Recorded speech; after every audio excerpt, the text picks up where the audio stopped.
Welcome back to the channel, guys. No video last week. Obviously we had our live, so those are the weeks where we normally skip a video. I did say I might get one out, but I didn't have time. Anyway, I always feel like when I haven't had a video for a week, there's a few more updates to get through. We're going to go through some of those updates. I'm after a little bit of help. We'll get to that at the end of this video, and we'll talk about that more. We've got two rehouses to do today.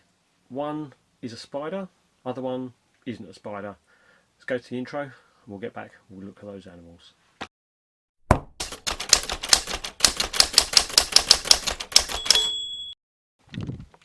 So, we've had a couple of molts this week. Weather is obviously playing a huge factor, but we have had, this is not going to show up very nicely because of the light, but we've had Grammostola pulchra just down there. This one has taken 16 months to molt. 16 months. This is the one that hadn't eaten in like almost a year as well. And finally, on Saturday night, it decided to flip onto his back. And it is a male. I believe it's a male. Either that or the spermifica is extremely small right now. But yes, so that is that spider. Let's hope we won't trap his legs on the way in. We are calling him a he now. So I'm happy about that one. And then the other beauty that we got. This is one we had as a gift from Jeremy at Jeremy's Wild World for taking him down to the Taunton show, if you remember. This is the Aphonopelma bicolораtum, and it is an absolute gorgeous, gorgeous spider. It is still doing its thing. This enclosure needs a massive revamp, but yeah, it's doing its thing. This is the second molt I've had of this one, so that's pretty cool. I do like this spider, and my camera's going to just play silly. Yeah, I do like this spider. Absolutely beautiful thing, and it's just doing its post-molt stretches by the looks of it. Anyway, next up, what do we have? We had, come on, we had a H. pulchripes molt. We had two Davus pensiloris molt on the same day. We had a pumpkin patch molt. We've had a load. Up there is an awful lot of molts that we have, that we've sort of spread out. We wanted to do a few bits of sexing with them. Anyway, today's video, what we're going to do is we're not going to deal with those. We are going to have one spider that has molted as well and definitely needs to be taken out of here, and this is our Theraphosa apophysis.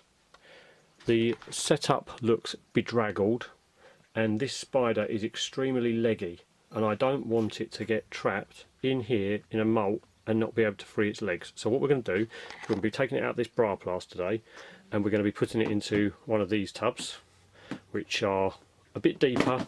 And if I put the lid over so you can see, it's a little bit bigger. It's got a bit more of a footprint, but it's just the fact that the tub is deeper and there's more room and scope for movement on it.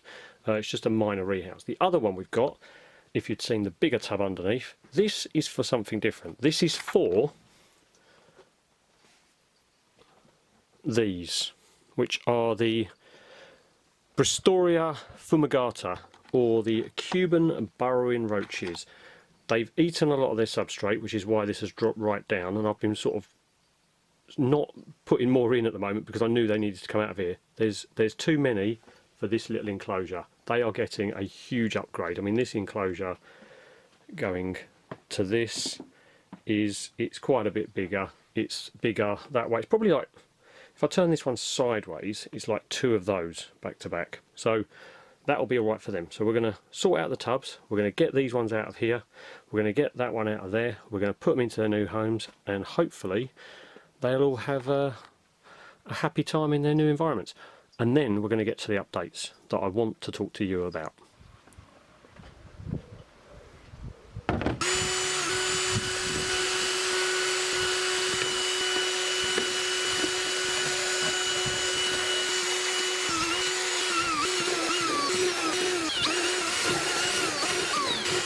So we're going to start out with probably the less spicy of the two, but this one's going to be a little bit more awkward to set up. We've got the burrowing roaches here.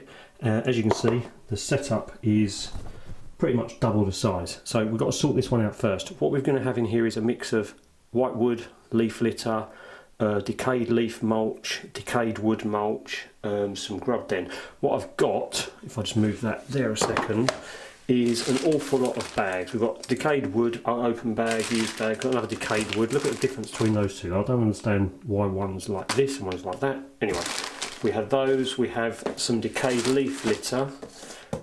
We have another open bag of decayed leaf. We have some white wood, courtesy of the wonderful Leah from Unusual Pets. And we have some leaf litter from her as well. We've also got a bag of millipede mulch which is open.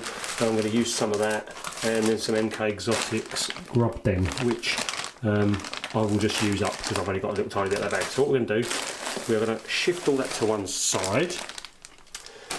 We have another box, because what I'm going to do is I'm going to get the roaches out into here so I can see them whilst we're setting this up, because I want to use everything that's in this tub as well. I don't want to just tip them in, I want to see what's going on and give them a once over. So we'll set the camera up and we'll start having a look through.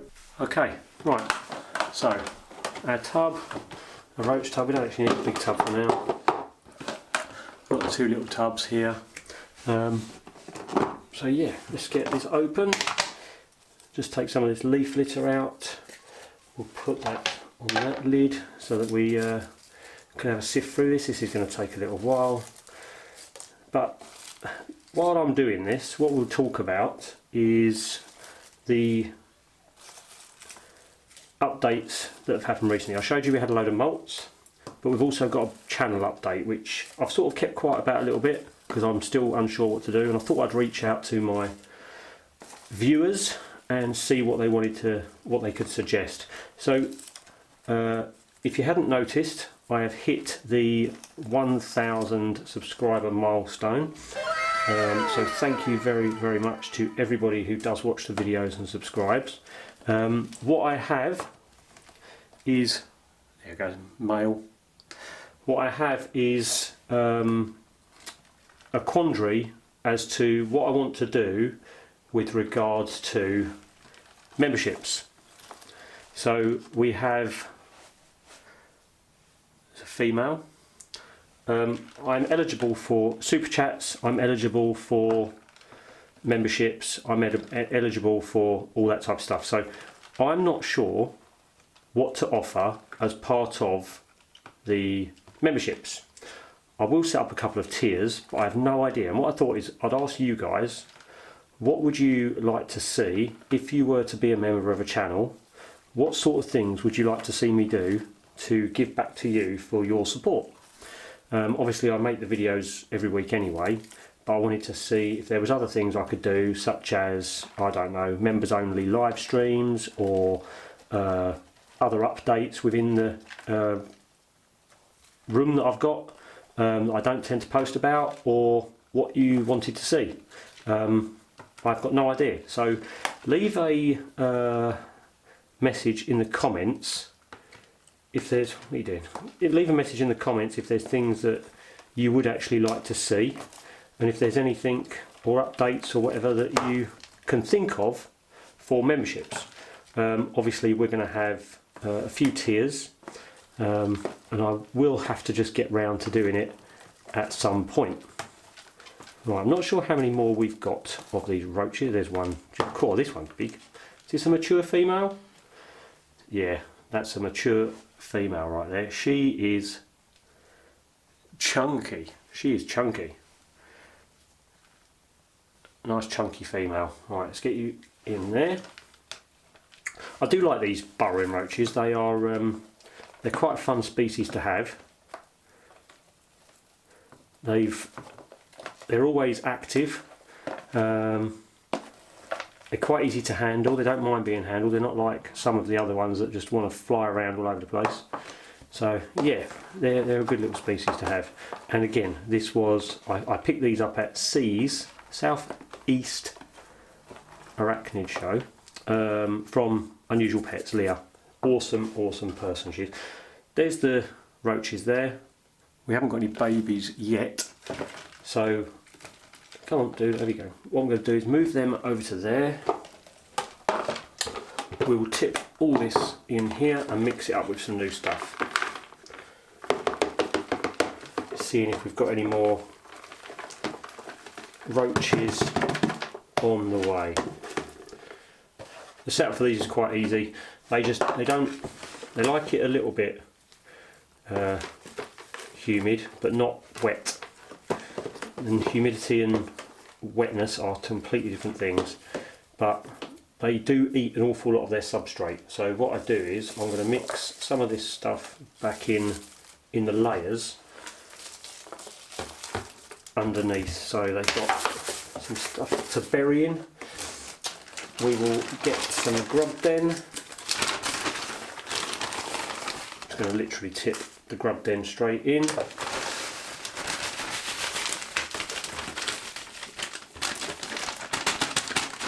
I really like this from MK Exotics. It's a really nice mix. It feels really good as a soil. I know it sounds very strange to say, but it's every millipede and the pack noders that I've used it with seems to really like it as a substrate. So we have that. Then we have some very old bag of more decayed leaf and stuff. That's the millipede mulch, which has like decayed leaf litter, decayed wood, decayed everything, all just mixed into one, I believe. Put a bit of that in there.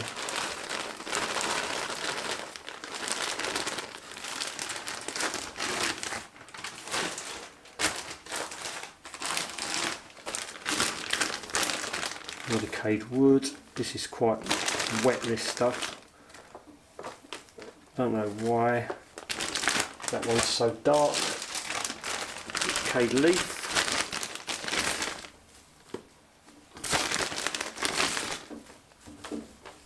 They love this decayed leaf.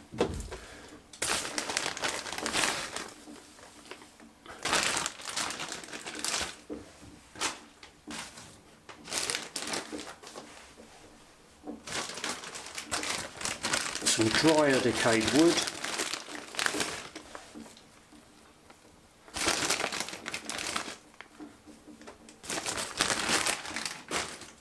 Which we will mix up.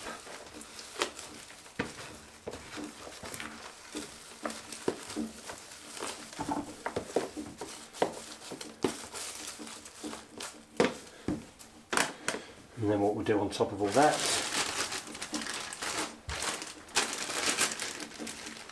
is we'll use the white wood from Leah,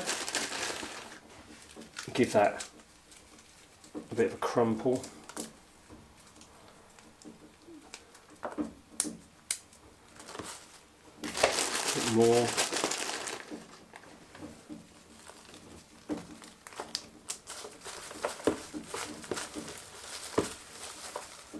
And then we'll top it all off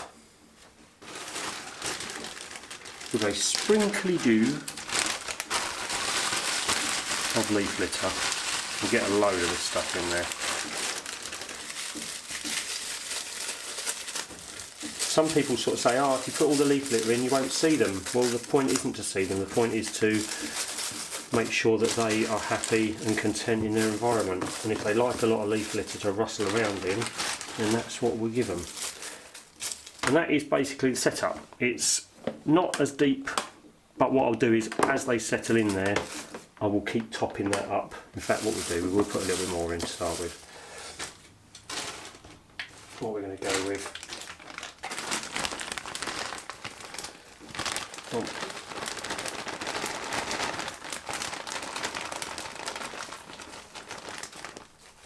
give them a nice depth of substrate at one end.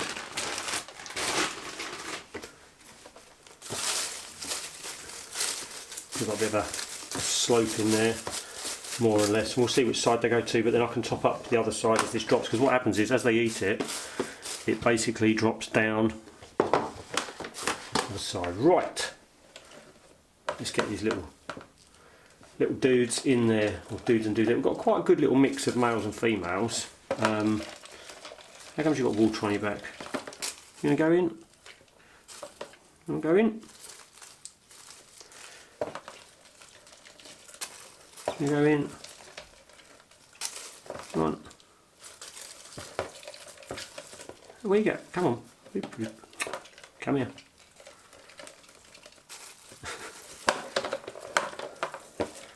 Ready?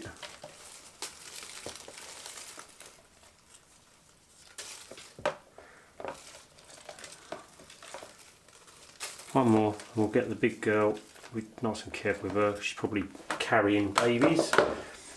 She's absolutely stunning. See if the camera's going to focus on this.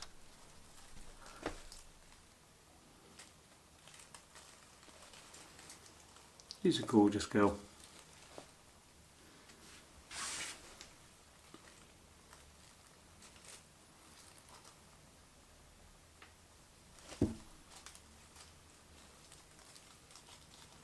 Right, let's get you in there then.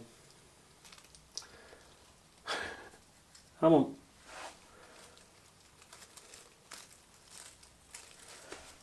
There we go. Into their new environment. And what I'll do when I put this back in the other room is I'll give it a bit of spray down, and then they'll be good. We are going to be rehousing the Theraphosa apophysis. Now this one is super fast, and I mean, for a big spider, a big leggy spider, they are all legs. They move so quick.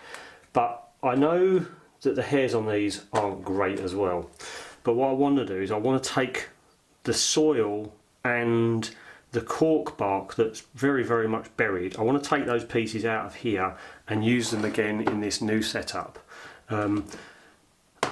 These are quite humid, obviously, requirement spiders, and the issue with having the Braplast is because the soil isn't too deep and the water bowl is quite small, the amount of humidity in the air is obviously controlled by the holes in the top and how much ventilation there is. But the issue with not having much ventilation is then the air gets stagnant, and so does the soil, and you end up possibly with mould issues, which you can combat with things like isopods, springtails, and that sort of stuff, and obviously not making it damp but keeping it humid. So what I'm going to do is I'm going to have a much bigger water bowl in here. I'm going to have deeper substrate because then it will hold the little moisture that you have in the soil. It will hold that moisture for longer in deeper substrate. So what I'm going to do is we're going to use this soil that's got a bit of moisture in it in here with some new soil in here as well, mixed up, not with my bare hand because of the hairs, and we'll transfer it into here. So what we need to do first of all is we need to literally catch this little beauty up. Haven't been able to sex this one yet because it chews every molt. Right, let's have a little close-up look at this one, shall we, first off, because I think we all need to see how beautiful this spider is. I got this one from Spar Spiders at Bristol show last year, and it's molted a few times with me since, and I absolutely love watching this one eat. Its feeding response is amazing, absolutely amazing, but it's a gorgeous spider. So, right, anyway, what we're going to do, we're going to get this one catch cupped up, possibly not in this one, it's a little bit big for the spider, and then into the new setup. Right, we are going to use this cup. Okay, paintbrush, let's see what we can do. It's going to be too big for there, isn't it? Right, I'll try and get this one to run up into the catch cup, I think.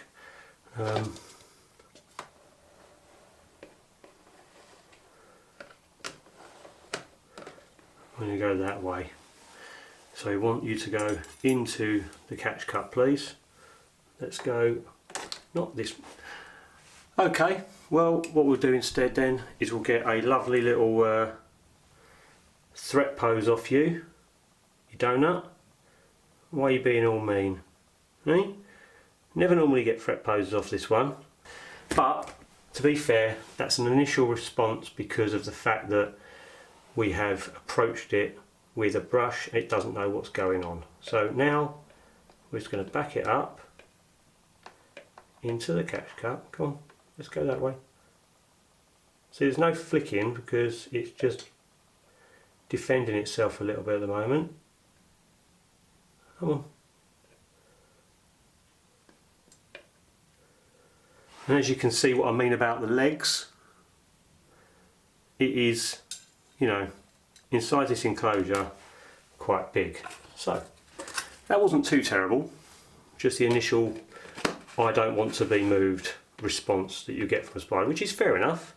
As you can see, let's have a look at her there. Big, leggy, but beautiful spider. Right, now it's time to have some fun. We'll put that there and leave it in the corner. Now it's time to have some fun taking the items out of this without using my hands. I'm not going to bore you on camera with all this because it's just going to be me moving dirt. But what we'll do is we'll put this one down and we will give it a nice, and we have the nice big setup. So now all that's left to do is try and get the menace into their new home. Hopefully without incident again,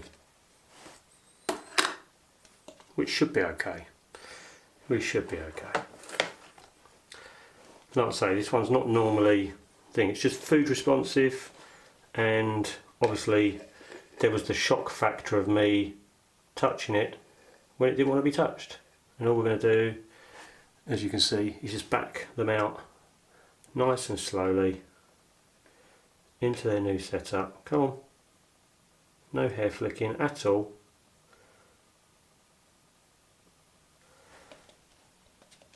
And there they go. And that was lovely and simple, wasn't it? Lots of leaf litter in here, lots of sphagnum moss, and a nice, I used the original bit of cork bark, but also have a nice new bit for a shallow cave that's set up over there. And yeah, it's just literally peat moss, a little bit that I had of a bag left, sphagnum moss, topsoil, and the original substrate. The spider is, like I say, absolutely lovely, and I think now this has got a bit more depth in it, and it's just slightly bigger. It should provide enough space for a molt, and then I'll probably have to rehouse it again when it molts into a 5 litre tub. But I had one of these spare. I haven't got the larger tub at the moment, so I will be moving this up into probably, this I think is 3 litre. I'll probably move it into an 8 litre tub, which is the same size I believe as the one that we had the Cuban burrowing roaches in earlier today. That will be its next home, I would think. These ones don't have a problem finding food. Right, anyway, let's go back to the other room, shall we? And we're back in the other room. So the apophysis actually was far less grief than I thought it would be. I mean, I'm not expecting the spider to be ridiculously annoying. I know obviously how that one reacts. I know it's very food aggressive, but it has hardly ever kicked a hair. So even though I took precautions with the substrate, with some gloves while I was changing that over, the spider, it doesn't bother me. They're quite defensive, but that one is more food responsive, and that initial touch with the paintbrush to get it moving, that's where you got the threat posture from, because it's just an unusual contact that it wasn't expecting. So I'd be the same if someone prodded me without me thinking about it. Anyway, so as I said with the Cuban roaches, I'm after a bit of assistance from the people who watch the videos and the people who enjoy the content to see what they would want more of, especially with regards to membership benefits. Now, I'm not talking about spending hundreds of hours doing lots and lots of extra work. Obviously, I do this because I enjoy it. But if I can give something extra to people who want to support me in with regards to memberships, if people do, then obviously I would like to give something back. Whether it's just silly little things like emojis or super chat emojis, things like that. Or would you like something like a once a month live, private live, or you know, what sort of things can I possibly think of doing for you guys? Would you like to see more rehousings? Would you like to see more room tours, macro footage? What sort of things are you after that obviously I won't be putting out on a Wednesday at 5 o'clock? Anyway, if you did enjoy this video, please give it a thumbs up. If you're not subscribed, please consider doing so. It really does, I know everyone says this, but it does help the channel out. It gives me feedback, lets me know I'm doing the right things or the wrong things. Same with comments and stuff like that. So yeah, if you did enjoy it, like, subscribe, and we'll see you again next week for another video. Cheers.